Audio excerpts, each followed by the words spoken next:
He said it while pouring cereal. Not even looking at me. You eat but don't help. I'd paid off his $38,000 of debt just 4 months earlier. Quietly.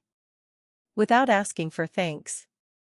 I'd covered his car payment, the groceries, the water bill, even the new Wi-Fi router he bragged about installing himself. But in that moment, I was just a mouth to feed in the house I bought. So I smiled.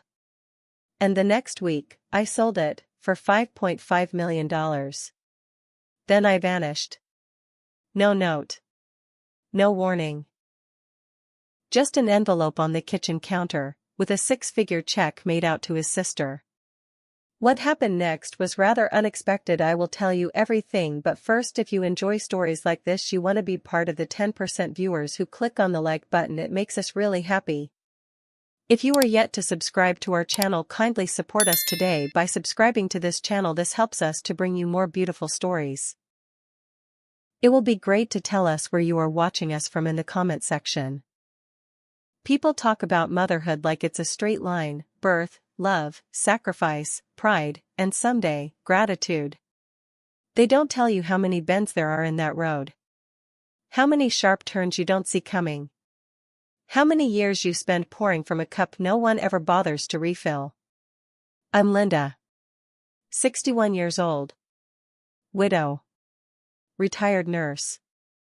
I spent most of my adult life caring for people who couldn't care for themselves. First in the ER. Then in my own home. When my husband died 12 years ago, I thought the hardest chapter of my life had ended. I'd buried the love of my life after a slow, awful cancer that turned him into someone unrecognizable. He died in our bedroom. I held his hand the whole way. I thought, if I can survive this, I can survive anything. And for a while, I did. I kept the house. Paid off the mortgage with what he left behind and the pension I'd earned. My daughter, Eliza, was 22 then. Newly engaged, stubborn as ever, already carving out a life for herself. She's always been independent. Strong. The kind of woman I raised her to be. Then there was Noah. My son. The one who always needed just a little help. At first, it was little things. Moving back and forth 6 months after college. He was laid off, then in between gigs, then freelancing, then working on an app that never left beta.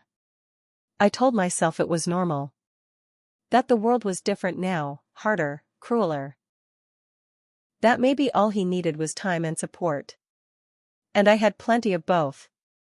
So I cooked. I cleaned. I gave him the upstairs bedroom with the view.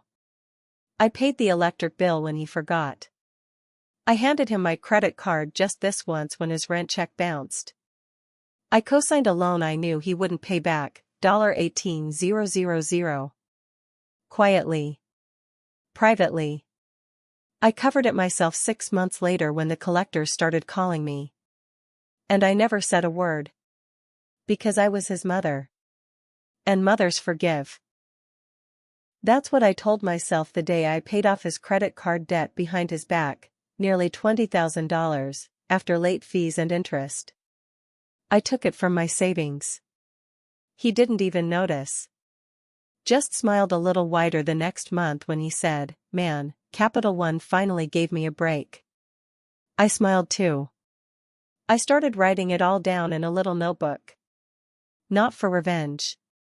Just so I wouldn't forget. Because somewhere along the way, everything I gave started to feel like it never happened. And I needed to remember that it did. It was hard to admit that Eliza noticed. She visited less often. Said she felt weird around the house. Said Noah was always in a mood, and the way he talked to me made her sick. I brushed it off. He's just going through it, I'd say. But even I could feel it, the way the air in the house shifted. The way Noah stopped thanking me.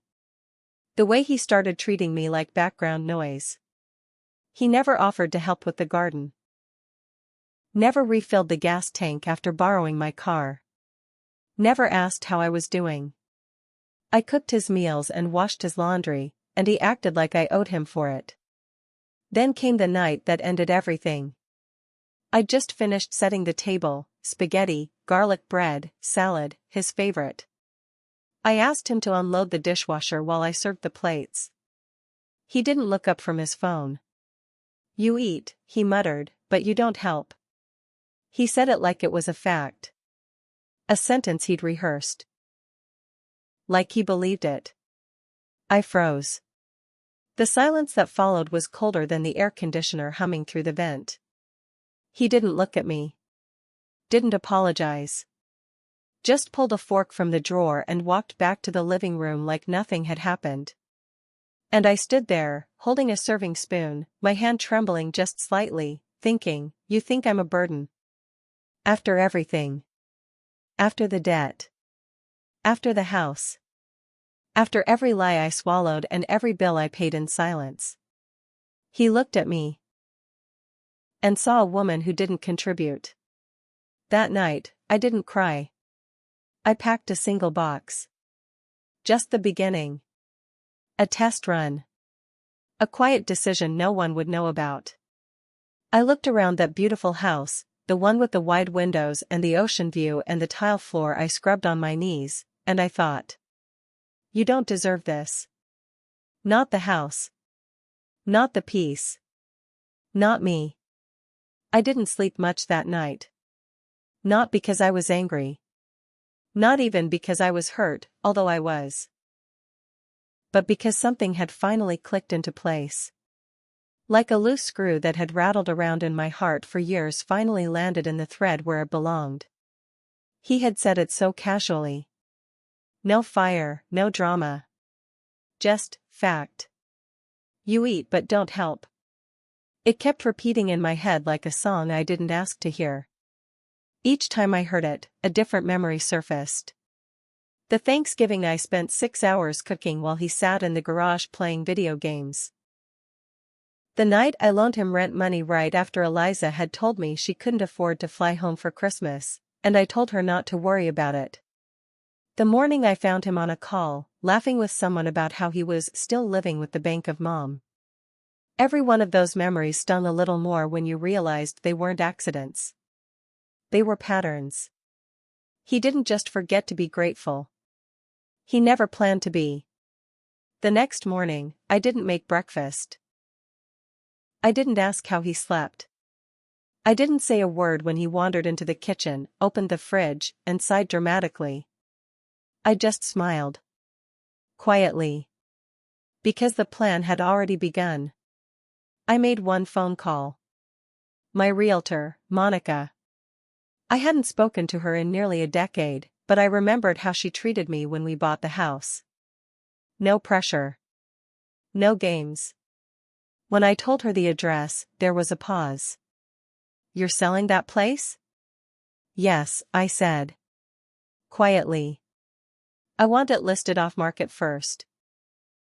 She didn't ask why. Just gave a low whistle. "You'll clear 5, easy. Market's insane right now."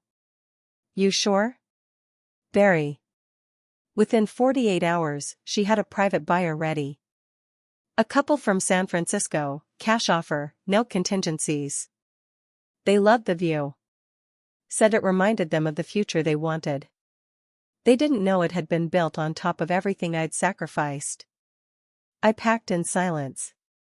One room at a time, only while Noah was out. He was barely home during the day anyway. Working, though I never really saw a paycheck. He still called it his startup, but the only thing it seemed to produce was excuses. Each drawer I emptied felt like pulling a piece of myself back.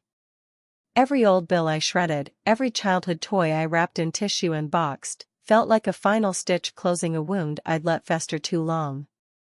I didn't tell Eliza until it was nearly done. She came by that Thursday, wearing jeans and a loose sweater, hair in a messy bun. Still the same girl who used to make me laugh when things were darkest with her father. Sharp. Unapologetic. Herself. She walked in, looked at the half-empty bookshelf, then at me. "You're moving?" she asked, her voice careful. I nodded. Where? Haven't decided yet. She studied me. Because of Noah? I didn't answer right away. Just started folding another blanket. She crossed her arms. You know he's going to lose his mind when he finds out. I shrugged. Then maybe he'll finally have to build one. She blinked. A slow, proud smile tugged at the corner of her mouth. You want help packing? She asked. Just be here next Friday, I said. Midday. Bring your car. She nodded. No questions. She never needed me to explain the way Noah did. She just understood. That night, I watched Noah stroll in like he owned the place. Shoes on the rug. Backpack tossed onto the counter. He grabbed leftovers from the fridge without looking at me and went straight upstairs. He didn't notice the missing photos on the hallway wall. He didn't see the dining set was gone. He didn't ask why the garage was half empty. He wasn't looking for clues. He never imagined I'd leave. That was the difference between us. I had spent years looking for ways to make his life easier. He had never once looked for mine. There's a strange kind of freedom in knowing you're leaving and no one suspects a thing. Every smile becomes lighter. Every small talk becomes performance. I swept the floors, watered the plants, folded towels, all with a new weightlessness, like I was drifting above it all. I didn't owe this house anything anymore. It had done its job. It had given us roots, memories, shelter. But it wasn't a home anymore. Not after Noah turned it into a place where I felt like I had to earn my space. Monica moved quickly. She had a buyer by Monday. The offer came in at $5.48 million. Cash. The couple was eager, didn't want to waste time. I signed the papers electronically the same day Noah texted me from the other room asking what was for dinner. I replied, leftovers. He didn't respond. The closing date was set for Friday. Noon. That week, I packed with surgical precision. Donating most of the furniture, giving Eliza the things that mattered, and quietly labeling every box I intended to take with a small blue sticker. Noah still hadn't noticed. If he did, he said nothing. He came and went like usual, meals, gym, late-night YouTube videos loud enough to shake the ceiling. I watched him from the corner of my eye, wondering if he even knew how much he took up in this house. Not just physically, but emotionally. The way he drained the air from every room without even realizing it. The way he moved like everything would always be there waiting for him. Food, Wi-Fi, clean clothes, me. On Wednesday night, he passed me on the stairs. You okay? He asked, glancing at a box. I smiled. Just clearing space. He nodded, didn't ask more. He never did. Thursday evening, Eliza arrived. She parked 2 blocks away, as we planned, and came in through the back to avoid attention. We loaded the last few boxes into her car in under an hour. She didn't ask what I was taking, she just handed me bubble wrap, held doors open, and occasionally muttered, I still can't believe you're doing this.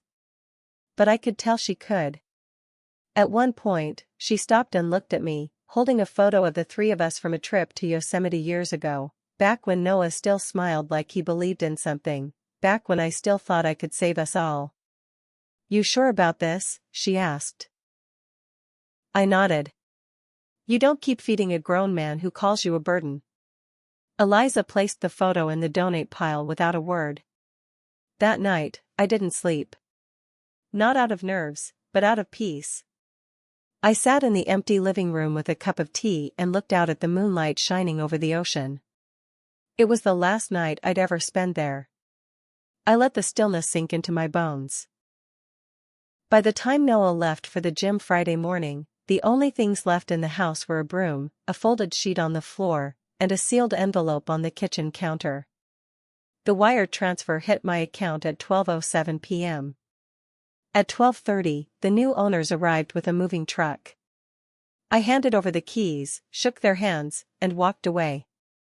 I didn't leave a forwarding address. Noah didn't even know the house had been listed.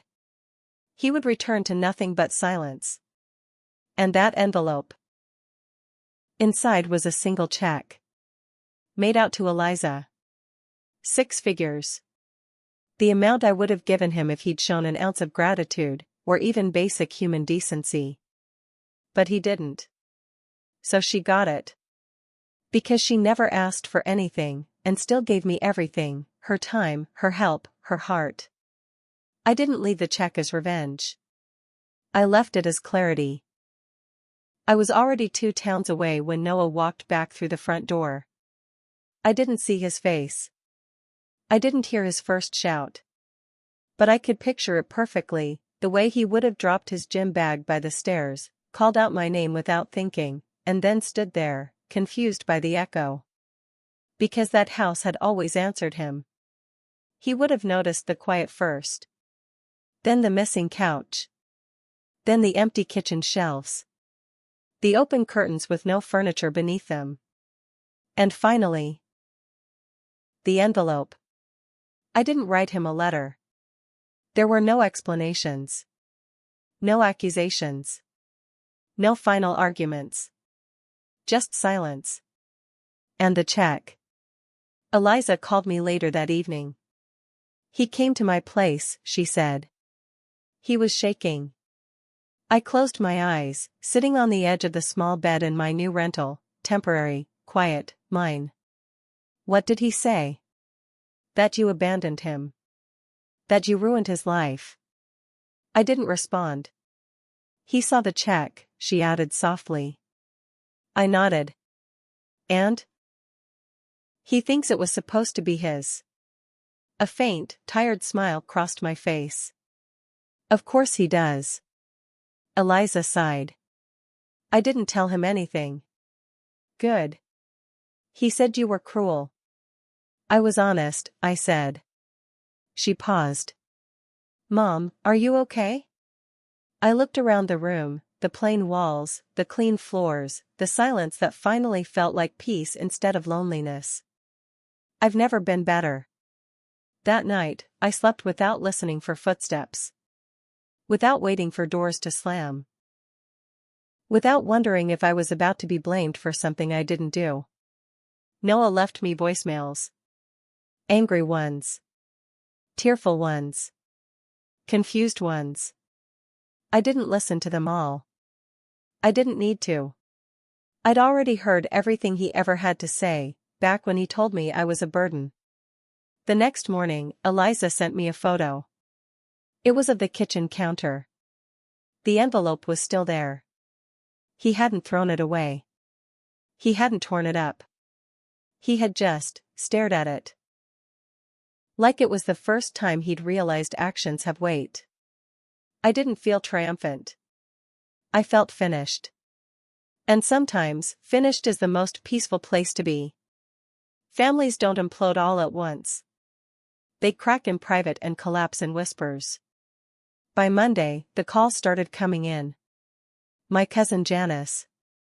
My sister-in-law Michelle. Even Noah's godfather, Tony, who hadn't called me since the funeral. Each voice came with the same edge of cautious curiosity. Like they were fishing for a version of the story they could stomach. Hey, Linda, we heard you left the house? Everything okay with Noah? Did something happen between you two? I told them the same thing each time. I made a decision. And that was it. Some pushed harder. Most backed off. But none of them could say they were surprised. Because anyone who'd ever spent more than an hour around Noah knew how heavy his presence had become. How sharp his entitlement had grown. They might have never said it to his face, but I saw it in how often they praised Eliza and how rarely they asked about him. Eliza, meanwhile, didn't gloat. She didn't post the check. She didn't brag. But she did stop hiding her loyalty. At a family barbecue a few weeks later, she told someone, loud enough for Noah to hear, that I'd finally started living for myself. He didn't speak to her after that. He didn't speak to anyone much. I heard he tried staying at a friend's place but was asked to leave after 2 weeks. Heard he posted something vague and angry online, one of those dark, passive-aggressive rants about people who pretend to care until they vanish. It didn't get many likes. Eventually, he moved in with his father's cousin, an hour outside the city. She called me once, said he was trying to get back on his feet, but needed help with groceries. I told her, kindly but clearly, he's not mine to carry anymore. There was a pause. Then a quiet, I understand. Because the thing is, once people realize you've stopped playing savior, they either learn to respect your boundaries, or they stop expecting handouts. Noah tried a few more times. A text on my birthday, hope you're doing well. Miss you. I didn't reply. A voicemail on Thanksgiving, you left me. You chose her. You didn't even give me a chance. He'd had 5 years of chances. More, if I'm honest. He thought a mother's love was infinite, unconditional, automatic. He didn't understand that love, real love, has limits when it's one-sided. Eliza came to visit me one afternoon in December. She brought cinnamon bread and a stack of mail I'd had forwarded to her address, just in case. We sat on the small back patio of my new place, a modest cottage near the coast, not far from where I used to dream of retiring with their father. The sun was soft. The breeze smelled like salt and eucalyptus. You really doing okay? She asked after a while. I looked at her, this woman who'd never needed rescuing, who helped me pack without asking for a dime, who held the door open when I finally walked out. I'm not just okay, I said. I'm clear. She nodded. He's still angry. He'll stay angry until he learns how to be accountable. You think he ever will? I thought about that. Thought about the boy I raised. The man he became. The comfort he found in blaming everyone else for standing still while he refused to walk. Maybe, I said. But if he does, it won't be because I bailed him out again. She leaned back in her chair. He asked if the check was a mistake. It wasn't. And we sat there, mother and daughter, quiet and steady, while the world outside kept spinning. It took me 6 decades to learn the difference between helping and enabling. For most of my life, I thought love meant giving without hesitation. That to be a good mother, a good wife, a good woman, you had to say yes until there was nothing left of you. I said yes to overtime. Yes to school fundraisers. Yes to paying off loans that weren't mine. Yes to staying quiet so someone else could feel comfortable. But the day Noah told me I was just another mouth to feed, that I ate but didn't help, something shifted. And I realized, I had done everything but help. Because all those years I spent shielding him from consequences, all those bills I paid in silence, all those moments I stepped aside to avoid conflict, I wasn't helping him grow. I was helping him stay small. That day, when I signed the sale documents and left that house behind, wasn't the end of my motherhood. It was my final act. Not out of anger, but out of clarity. And in a way, that was the first time I truly parented him, not by rescuing, but by letting go. Now, my days are simpler. I wake up when I want. I walk the beach every morning, coffee in hand, with no one asking what's for dinner or if I've seen their charger.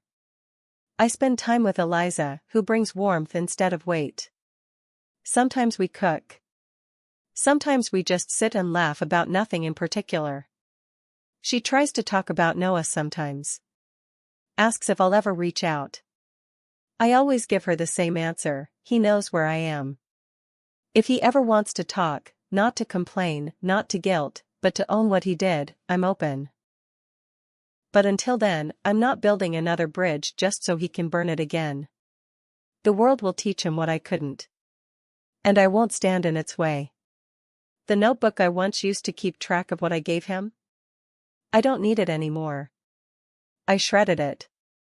I don't need a tally. I don't need proof. I know what I gave. And now, I know what I deserve. It's peace. It's boundaries. It's the right to say no without explanation. It's the right to walk away from disrespect. Even when it comes from your own blood. Some people say motherhood never ends. But they're wrong. It ends the moment you realize love should never be confused with sacrifice. And that you are not a resource to be depleted. I was a mother. I still am. But now, I mother myself first. And that, I've found, is the best way to finally feel whole. If you've ever been the silent giver in your family, the one who held it all together while being quietly forgotten, this story is yours. Sometimes the most powerful act of love isn't staying. It's walking away without apology. If this resonated with your journey, share your story in the comments. Let's talk about boundaries, healing, and what it means to finally put yourself first.